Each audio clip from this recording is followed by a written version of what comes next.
Kamusta ka at welcome sa Noyfi TV, kung saan binabalikan natin ang mahahalagang kwento ng kasaysayan ng Pilipinas.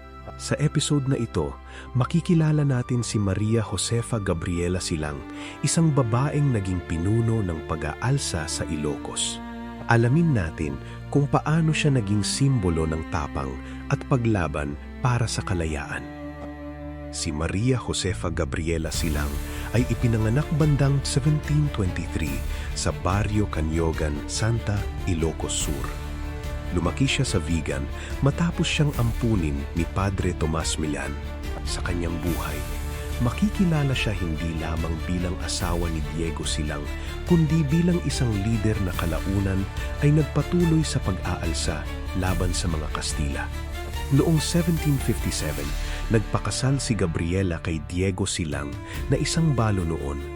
Si Diego ay naging mahalagang lider ng pag-aalsa sa Ilocos noong 1762 to 1763. Sa kanilang pagsasama, naging bahagi rin si Gabriela ng isang panahong puno ng kaguluhan at pakikibaka laban sa pamahalaang kolonyal. Noong 1762, sumiklab ang pag-aalsa sa Ilocos na pinamunuan ni Diego Silang. Sa panahong ito, hinangad ng mga rebelde ang pagbabago sa pamamahala at pagtutol sa mga abusong kanilang nararanasan. Naging bahagi si Gabriela ng kilusang ito habang lumalakas ang tensyon sa pagitan ng mga rebelde at ng pamahalaang Kastila. Noong May 28, 1763, pinaslang si Diego Silang sa Vigan. Biglang nawala ang pangunahing lider ng pag-aalsa at tila nasa panganib na ang kanilang kilusan. Sa gitna ng matinding pagsubok, hinarap ni Gabriela ang isang mahalagang desisyon. Susuko ba siya o ipagpapatuloy ang laban? Matapos mapatay si Diego, kinuha ni Gabriela ang pamumuno sa pag-aalsa. Sa halip na umatras, pinili niyang ipagpatuloy ang laban kasama ang mga taong nanatiling sumusuporta sa kanilang kilusan. Dahil dito, kinilala siya bilang unang babaeng nanguna sa isang pag-aalsa sa Pilipinas. Hindi naging madali ang pamumuno ni Gabriela.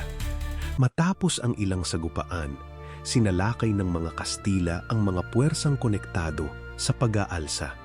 Sa kabila ng panganib, ipinagpatuloy ni Gabriela at ng kanyang mga kasama ang kanilang paglaban. Sa huli, nadakip si Gabriela ng mga otoridad na Kastila. Noong Setyembre 20, 1763, siya ay binitay na naging wakas ng pag-aalsa na kanyang ipinagpatuloy.